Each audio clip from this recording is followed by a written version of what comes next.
Ok, vamos a ver este. Pon el último que subió. Porque te va a dar asco. El de Dross. Ok, ahorita. El caso de Edmund Kemper. Quiero terminar de ver todos los de Dross. Pues a ver esto. El criminalista nocturno.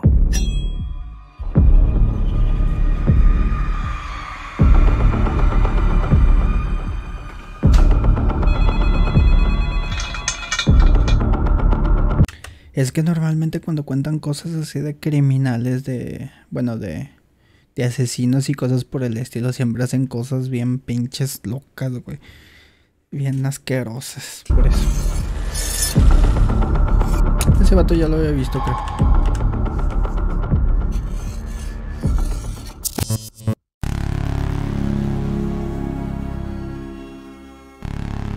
Ya me vi todos los videos de ese canal, ¿en serio? Ah, ese vato ya. Yo sí.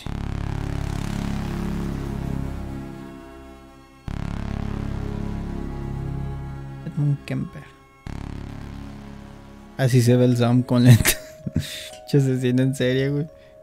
En los años 70, la Unidad de Ciencias de la Conducta del Departamento del FBI estaba enfocado en entender la psicología de los criminales. Para esto, John Douglas y Robert Resnick acudieron a la prisión de Quentin, en California, para entrevistar a un sujeto que había llamado su atención y consideraban podía ayudar a entender mejor la mente criminal, ya que podía aportar información valiosa.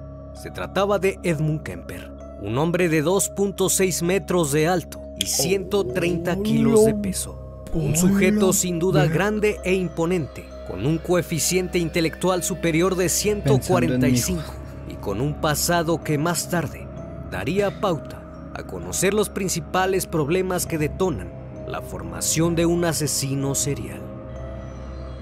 Todo esto fue posible gracias a la implementación de técnicas para hacer que muchos sujetos con conductas delictivas pudieran tener la confianza de revelar sus mayores secretos. Sin duda alguna, Kemper trataba a sí mismo de responderse el porqué de sus conductas, hablando abiertamente de su pasado, y en conjunto con los investigadores de la unidad, lograron crear perfiles criminales, adentrándose en la historia de la persona, su comportamiento, patrones y detalles, además de su psicología y el entorno físico que rodea a una escena criminal. Todo esto con un objetivo: comprender por qué hicieron lo que hicieron y cómo lo lograron.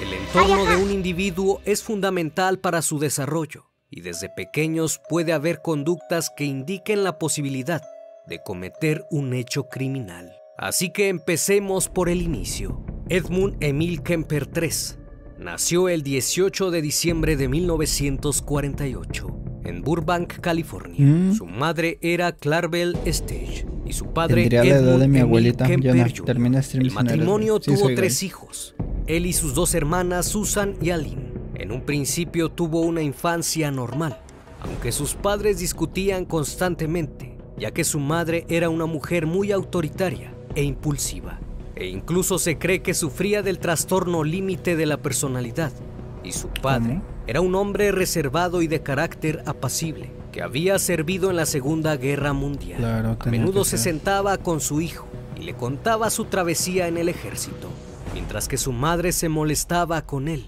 por escuchar al hombre que ella catalogaba como mediocre, pues luego de la guerra había encontrado trabajo como electricista. Con el pasar de los años, en 1957 se separaron, dado que el hombre ya no aguantaba el carácter de Clarabelle. Una vez que se marchó de casa, Kemper quedó al cuidado de su madre, quien lo maltrataba recurrentemente. Esta, en un afán de terminar toda relación con su esposo, tomó la decisión de mudarse con sus hijos a Montana.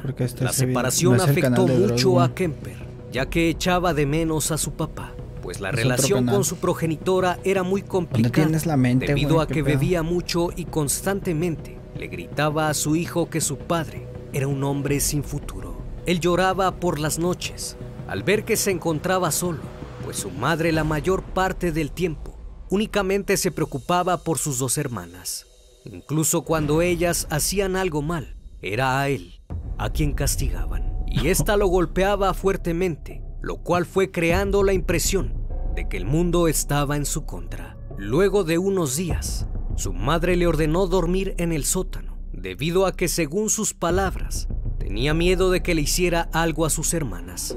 Y mientras más tiempo pasaba en aquel sótano, más alimentaba sus sentimientos de rencor hacia su madre. No exactamente pues así, que ella pero algo así. Sí, mi mamá sí es algo así. Diferente pero parecida. Obviamente yo no voy a andar haciendo esas cosas que hizo ese señor. Quería protegerlo y amarlo, pero por el contrario, solo lo humillaba. Él muy en el fondo quería amar a su madre, pero ella no se lo permitía. Así que poco a poco fue creando fantasías en su mente. Soñaba con vengarse. Kemper era un chico muy inquieto, así que creaba juegos extraños junto con su hermana. En el sótano donde él dormía había un enorme horno de calefacción con radiadores y tuberías, y ahí jugaba a la silla eléctrica o a la cámara de gas. Su hermana lo ataba a un sillón y él se retorcía simulando dolor. Se trataba de un juego extraño para un niño de su edad. Sin embargo, él lo disfrutaba. Para que pienses algo que distinguía a Kemper es que era muy fantástico. No voy a decir nada, porque literalmente yo soy el terapeuta de ustedes. A partir de aquí su vida empieza a dar un cambio en su personalidad. Un día en unos almacenes asistió a un espectáculo de magia que consistía en una falsa guillotina donde colocaban una papa y algún voluntario ponía su cabeza y al final solo era cortada la papa y la persona salía ilesa. Ese día el mago pidió a algún voluntario. Una chica se acercó e hizo el acto de magia. En ese instante, Kemper se descontroló por completo y comenzó a fantasear en lo divertido que sería hacerlo en la vida real. Era tanta su fantasía. Pasaba las noches pensando en ello. En la escuela era muy tímido y le era muy difícil hacer amistades, ya que tenía miedo a que alguien lo lastimara físicamente, así como lo hacía su madre. Sin embargo, era muy inteligente y era demasiado grande para su edad, y eso le ayudaba a que no se metieran con él. En una ocasión, una de sus hermanas tomó una pistola de juguete que él tenía y, en su afán de molestarlo, la tomó y se la arrojó en los pies, lo que provocó que se rompiera. Él se enfurece tanto que va a su cuarto y toma una de sus muñecas y con unas tijeras le corta la cabeza y luego las manos, lo que le produjo mucha satisfacción y pudo por primera vez alimentar su fantasía. Meses más tarde pasa a una siguiente etapa, pues en esta ocasión encontró a su primera víctima, el gato de su familia. Mientras se encontraba jugando en el jardín, empezó a cavar un hoyo profundo con una pala. Al ver a su mascota, lo obligó a meterse dentro y comenzó a arrojarle tierra por encima, hasta que desapareció de su vista. Horas después, fue al lugar y lo desenterró, para posteriormente quitarle la cabeza y clavarla en una estaca, colocándola orgulloso en su cuarto a modo de trofeo. Ese día se sintió tan bien, debido a los gritos de su mascota, que por primera vez pensó que no era él quien sufría, y disfrutó tanto mentir sobre lo que le había sucedido al gato. Esta acción la realizó cuando solo tenía 10 años de edad. Llegada la noche, salía de su casa a caminar por las calles, no con la intención de distraerse, sino más bien para espiar a las jóvenes y seguirlas, imaginando que ellas lo amaban y que él las amaba también.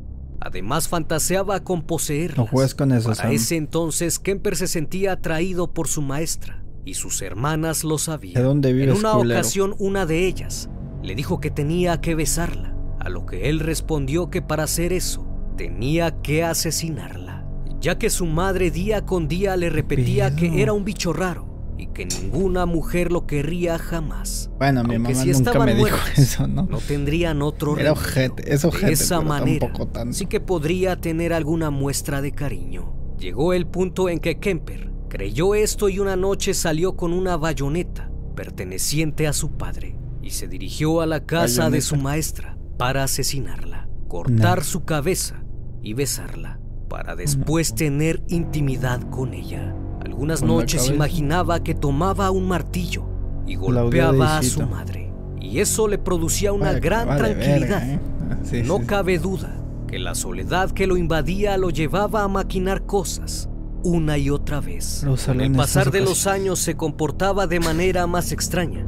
En la escuela los maestros llegaron a notarlo. Sus compañeros de clase se sentían intimidados por él, ya que Kemper no decía una sola palabra, únicamente se conformaba con mirarlos fijamente, y muchos llegaban a incomodarse e incluso le temían, pues se corría el rumor que a Ed le gustaba asesinar animales. Dentro de sus locuras, estuvo a punto de perder la vida en 2 ocasiones mientras jugaba, una en las vías del tren y la otra dentro de una piscina. Llegó al punto que, cansado de sentirse un cero a la izquierda y que su hermana recibiera un trato mejor que él, tomó al gato que tenía ella como mascota y lo descuartizó. Posteriormente ocultó los restos en el armario. Días después, su madre lo encontró debido al terrible olor que salía del sótano. De alguna manera, Kemper buscaba la forma de llamar su atención, a pesar de que ella todo el tiempo lo humillaba y lo despreciaba, quizás por el simple hecho de que le recordara al padre de este. Aquella mujer era muy intimidante para él, pues pesaba más de 95 kilos y medía cerca de 1.80 metros, de facciones toscas, de voz muy fuerte y dominante. Para esos años su madre había conseguido una pareja, un sujeto que trataba muy bien a Kemper y que lo llevaba a cazar y a pescar.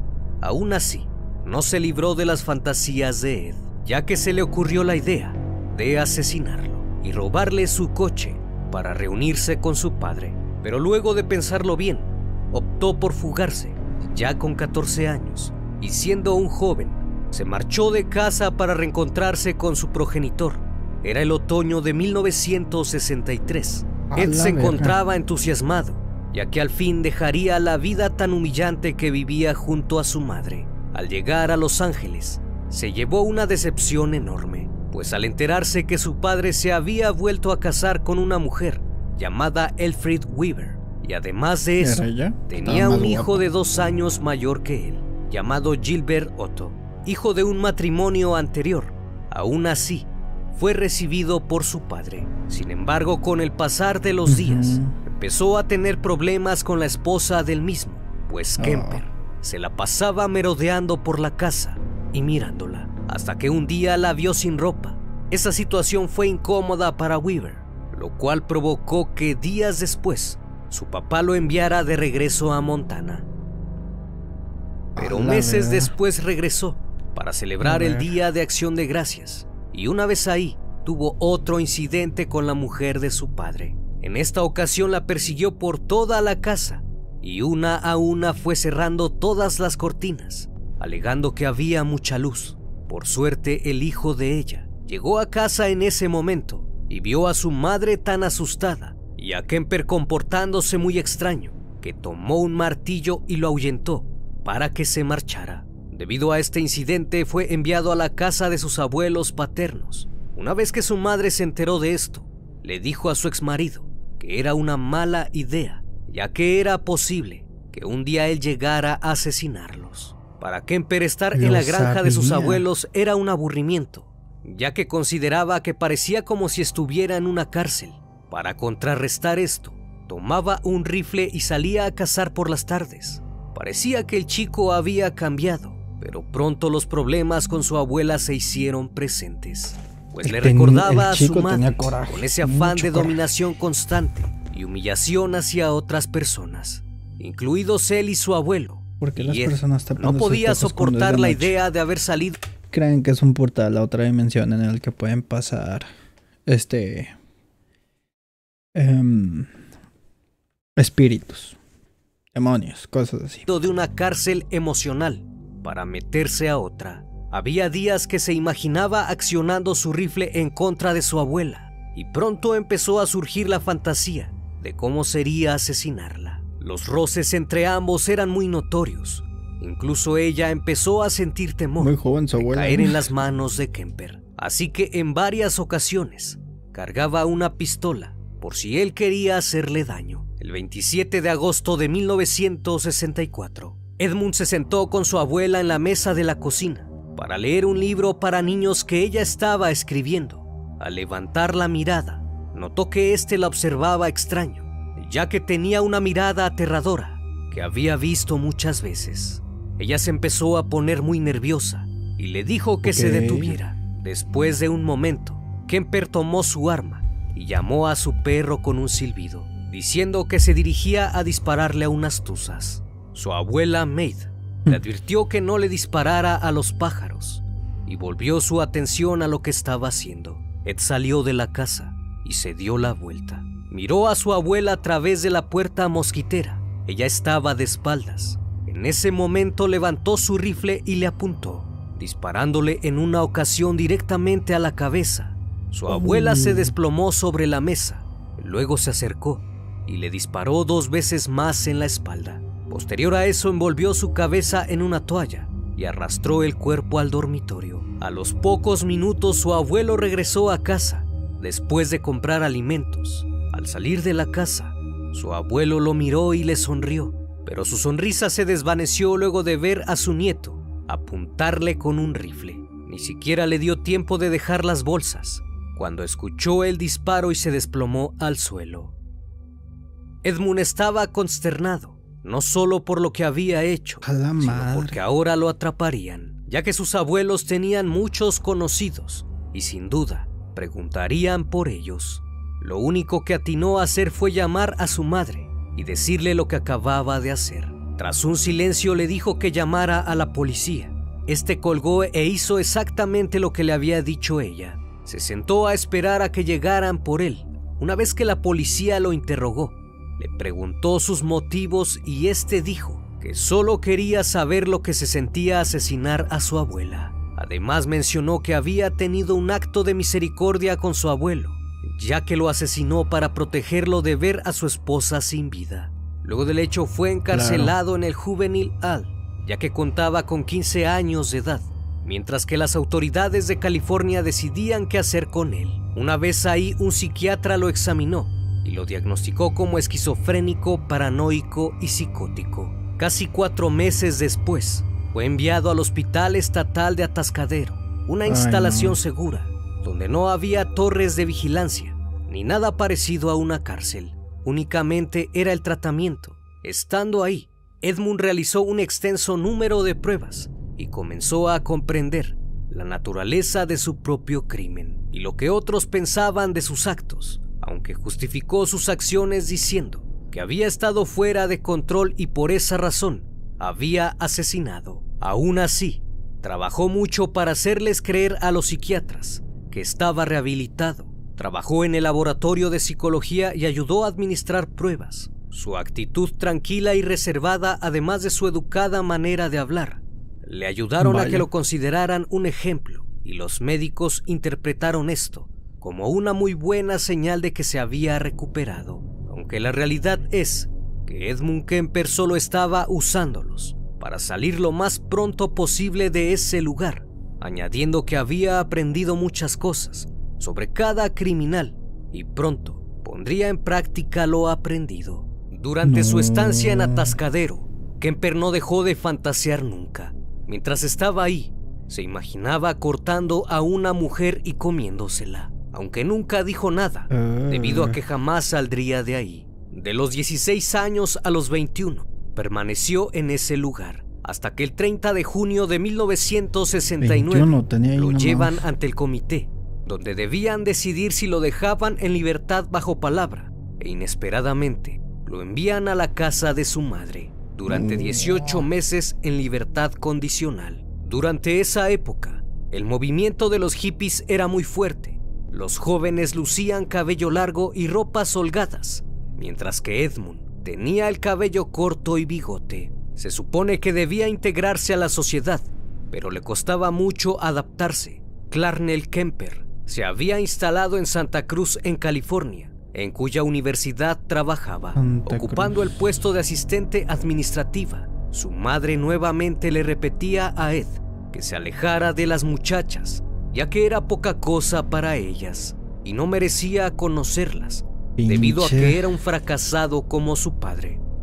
Durante algún tiempo Kemper ojete. consiguió trabajo y tenía la ilusión de ser un oficial de policía, pero debido a su estatura no pudo ingresar, ya que era demasiado alto. Por las noches recorría las autovías con la intención de ver dónde podía contactar a las chicas, mismas que su madre le había prohibido se acercara.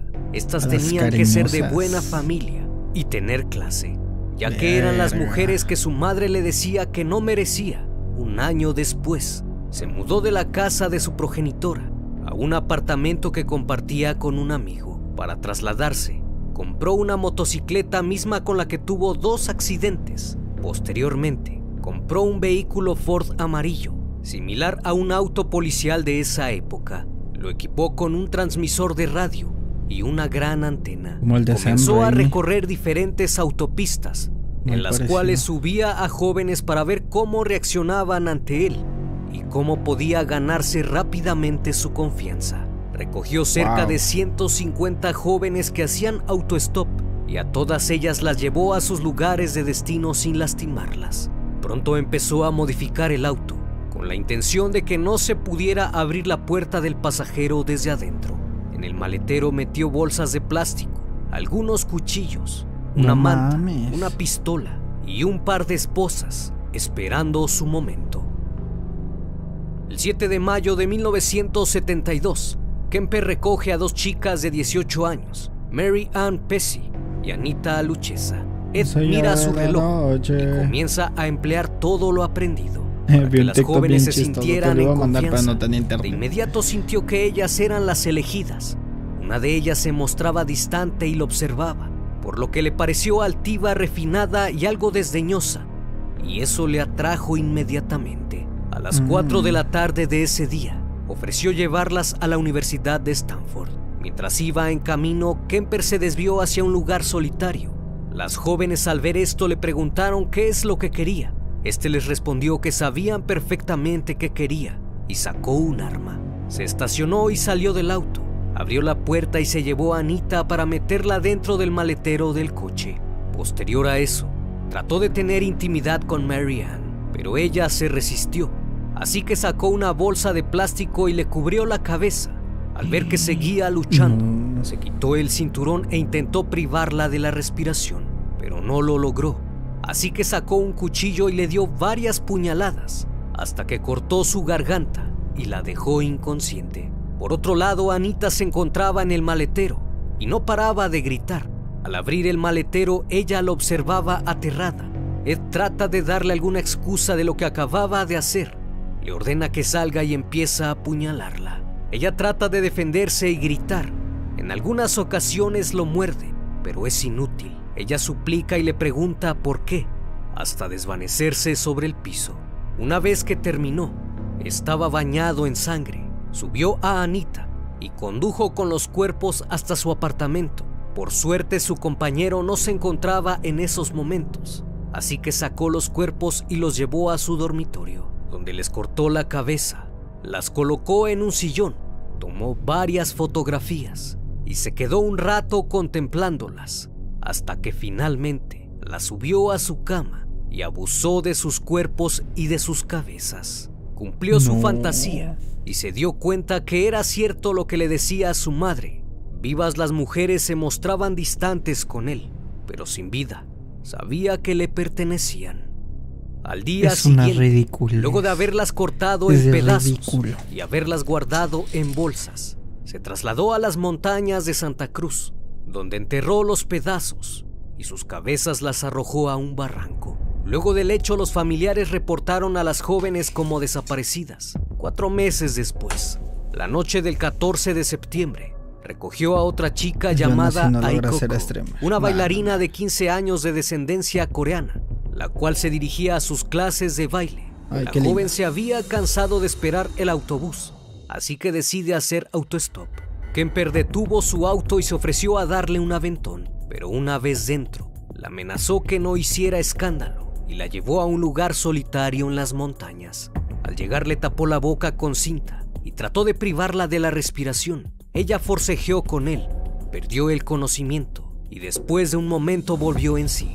La sacó del coche y la acostó en el suelo para abusar de ella. y finalmente tomó su bufanda y la asfixió hasta que dejó de ¿Qué andas, respirar. Sebas? Después la puso en el maletero y acudió a un bar No le a muevas. tomar unas cervezas.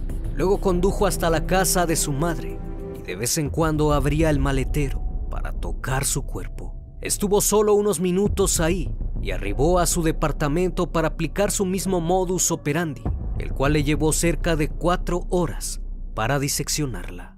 Me estás A la retando. mañana No, te siguiente, estoy diciendo Kemper que no lo hagas. acudió a su cita con 2 psiquiatras, los cuales luego de evaluarlo y ver sus avances, se sorprendieron al verlo completamente curado, por lo que dictaminaron que no había ninguna razón para considerarlo peligroso. Mientras la Pinches inútiles. Son unos pinches inútiles. cabeza y las manos de Aiko se encontraban en su maletero, ese mismo día se deshizo del cuerpo. Pasaron los meses y nadie sospechaba de Edmund Kemper. Luego de los hechos se mudó con su madre. El 8 de enero de 1973 compró un arma calibre 22. A pesar de que no tenía permitido portar armas, condujo cerca de la Universidad de California y subió a su auto a Cindy Schall. Le apuntó con el arma y la obligó a subirse al maletero para posteriormente darle un tiro en la cabeza.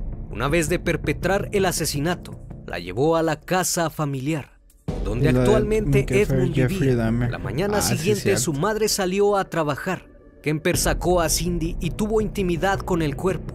Una vez que terminó, la diseccionó en el baño, procurando ser muy cuidadoso para no dejar ningún rastro. Finalmente su cabeza la enterró en el patio trasero de la casa y las partes restantes las arrojó a un acantilado, las cuales fueron descubiertas 24 horas después.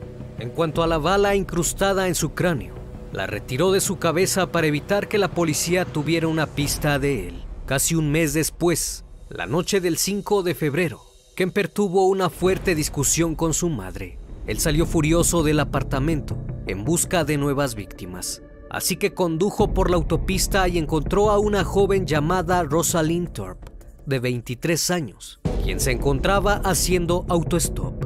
Ed la sube a su vehículo en la parte del copiloto y rápidamente gana su confianza. Mientras iba en camino, la miraba fantaseando cómo sería su cerebro desde dentro, ya que la chica tenía una frente muy ancha. En instantes, Kemper vio a otra chica, Alice Liu, de 21 años. Le hace autostop y este se detiene. Ella se sube en la parte trasera. Ambas chicas no tuvieron miedo de subirse al auto, ya que este portaba una calcomanía de estacionamiento de la universidad. Mientras iban conversando, Kemper distrajo a Rosalind, redujo la velocidad y sacó el arma, dándole un tiro en la cabeza. Rápidamente se volteó y le disparó a Alice, quien comenzó a gritar y se cubrió la cara con sus manos. Aún así, le propinó 3 disparos. Una vez que salió de la ciudad, condujo por un callejón solitario, se bajó y puso los cuerpos en el maletero y se dio cuenta que Alice aún seguía con funciones vitales. Así que al sacarla, le disparó a bocajarro. Una vez hecho esto, regresó a su casa, donde cenó tranquilamente. Su madre, al verlo, salió con el pretexto de ir a comprar cigarrillos. Kemper bajó inmediatamente y dentro del auto les cortó la cabeza. A la mañana siguiente, se encontraba inquieto, así que luego de que ella se fuera, sacó el tronco de Alice y tuvo intimidad con él. Una vez consumado esto, fue por la cabeza de Rosalind para extraerle la bala, pues no quería dejar ningún rastro. Ya por la tarde, arrojó los restos a una parte alejada de Santa Cruz y posteriormente las manos y las cabezas las arrojó en Pacífica. Durante este tiempo él no parecía sospechoso. A menudo se le veía bajo el consumo del alcohol e incluso se llevaba bien con los policías, ya que por esos tiempos había conocido a una chica con la que tenía una relación, de la cual su padre era un oficial de policía. Un mes después, luego de discutir con su madre, actuó nuevamente. Esta vez subió a 3 chicas a su auto, pero en esta ocasión logró contener sus impulsos, ya que no encontró su arma, pues esta se cayó debajo del asiento. Afortunadamente, ese día no pudo consumar los asesinatos. Una vez que se dio cuenta de que no podía detenerse, pensó fervientemente y durante semanas su último actuar. Kemper se había convertido en alcohólico y las peleas con su madre eran más recurrentes, hasta que un día pensó que esto debía parar y la única manera de hacerlo era asesinando a su madre. Llegó la Semana Santa. Kemper no podía borrar de su cabeza la fantasía más grande que había tenido. Era Viernes Santo y solo trabajó por la mañana. Por la tarde regresó a casa y comenzó a beber hasta la noche. Cuando su progenitora regresó, Ed se encontraba dormido e inmediatamente se despierta. Seguido de eso, se dirige al cuarto de su madre para discutir. Quería de alguna forma parar sus impulsos, pero todo lo contrario. Al entrar observa que está leyendo un libro. Se quedó parado por un momento. Ella le dijo que si se iba a quedar ahí toda la noche para hablarle, ya que esta era una de sus frases favoritas, que utilizaba para despreciarlo, pues muchas veces Kemper intentaba hablarle y esta simplemente lo ignoraba. Ella sabía entonces que lo había herido, así que salió del cuarto y se fue a su cama. Estuvo dando vueltas durante 2 o 3 horas. Era el día 21 de abril de 1973. A las 5:15 de esa madrugada, Kemper se levantó y fue en busca de un cuchillo a la cocina, pero encontró un martillo y se dirigió hasta la habitación de su madre. Se paró a un costado de su cama, levantó el martillo lo más alto que pudo y lo dejó caer sobre la cabeza de ella. Inmediatamente le hundió el cráneo debido a la fuerza. Fue por el cuchillo y separó la cabeza de su cuerpo, con la que tuvo relaciones íntimas. Posteriormente la puso sobre una repisa que había en la habitación. Fue a su escritorio, ¡qué puta sacó mierda! unos dardos y empezó a lanzárselos mientras se desahogaba gritándole y diciéndole todo aquello que algún día le quiso decir en vida, que nunca escuchó. Después tomó la cabeza y la estrelló contra la pared. Le cortó la lengua y la laringe y la dejó caer al triturador de basura, pero irónicamente las cuerdas bucales no se pudieron deshacer. Kemper sonrió y dijo: durante tantos años me gritaste que ahora tus cuerdas no se pueden romper. Después del hecho, escondió el cuerpo en un armario y salió a beber. Cuando regresó llamó a la mejor amiga de su madre para invitarla a cenar, pero no contestó. A eso de las 5 de la tarde, devolvió la llamada y la invitó a casa a una cena sorpresa. Y ella aceptó. Apenas Sally Allet llegó y se dejó caer en el sillón diciendo: estoy muerta de cansancio. Kemper tomó eso como una invitación no, nada más de eso, y se colocó detrás de ella hasta que la estranguló. Finalmente le cortó la cabeza y abusó de ella. Luego la escondió en el mismo armario donde se encontraba su madre y dejó una nota para la policía en donde decía que el hecho lo había consumado el sábado a las 5:15 de la mañana y que no quería que sufriera a causa del carnicero sangriento que era él, que no era un trabajo incompleto, simplemente tenía cosas que hacer. El domingo 22 de abril por la mañana subió a su auto y se marchó. Kemper condujo hasta Colorado y se sorprendió de que aún la policía no lo atrapara. Únicamente fue detenido por exceso de velocidad. Ese día tomó muchas pastillas de cafeína para no dormirse y por primera vez tuvo miedo. Al siguiente día se encontraba impaciente, ya que no ocurría nada. Pensó que la policía estaría en su búsqueda, pero al parecer aún no habían encontrado a su madre y a su amiga. El lunes 23 de abril, antes de la medianoche, buscó una cabina telefónica y llamó a la policía de Santa Cruz para confesarles lo que había hecho, pero estos no le creyeron y pensaron que estaba bromeando, así que le colgaron.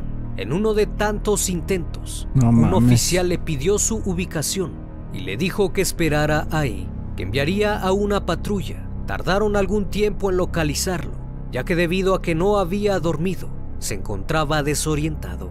Una vez que lo encontraron, lo empezaron a interrogar y este les confesó 8 asesinatos. Lo llevaron de vuelta a Santa Cruz. Una vez llegando a la estación de policía, Kemper se encontraba deseoso de hablar. Renunció a sus derechos legales y no se opuso a que grabaran su confesión. Este sujeto increíblemente guardaba en su mente cada momento y cada cosa que había hecho, que era aterrador para la policía escucharlo. Hablaba sin titubear y como si se tratase de cualquier cosa, parecía incapaz de guardar silencio y explicaba todo sin interrupción. Cooperó con la policía todo lo que pudo y los llevó a los sitios donde había arrojado los restos de todas sus víctimas. Cuando la noticia se dio a conocer, muchas personas que conocían a Kemper quedaron sorprendidos, pues lo consideraban un gigante amable y sociable, un hombre cordial y educado. Jamás hubieran pensado que se trataba de un hombre sádico y violento. Los psiquiatras que vieron su caso también quedaron sorprendidos, inútiles, pues era evidente que el sujeto no padecía esquizofrenia e incluso era mucho más inteligente que la mayoría de las personas. La opinión pública atacó fuertemente al hospital psiquiátrico, pues los culpaban de haberlo dejado en libertad, porque para muchos era una persona enferma que tenía un alto grado de locura. En octubre de ese año se inició el juicio contra Kemper. Él se declaró no culpable por motivos de locura. Su juicio duró cerca de 3 semanas, en el cual muchos de los familiares se desmayaron al escuchar las aterradoras confesiones de este sujeto. En un intento por argumentar locura, se cortó las venas con una pluma, pero no resultó favorable, ya que luego de 5 horas de deliberación, fue encontrado culpable de 8 asesinatos y fue condenado a cadena perpetua, sin libertad condicional, ya que se llegó a la conclusión de que estaba sano mentalmente. Cuando le preguntaron por qué había confesado, afirmó: "Quiero ayuda. Si voy a una penitenciaría, me encerrarían en un cuarto pequeño, donde no podré hacer daño a nadie y quedaré libre de todas mis fantasías". Años después, ayudó a los agentes del FBI de Ciencias de la Conducta a poder entender mejor cuáles eran sus motivaciones para cometer tales actos de gran magnitud. Sin duda, lo que aportó Kemper ayudó mucho para comprender mejor la mente criminal y de alguna forma ayudó a crear algunos perfiles criminales. Vaya, qué loco. Y ahí Kemper sigue cumpliendo su condena en la prisión estatal de Vacaville. Siempre fue un gusto estar esta noche con ustedes.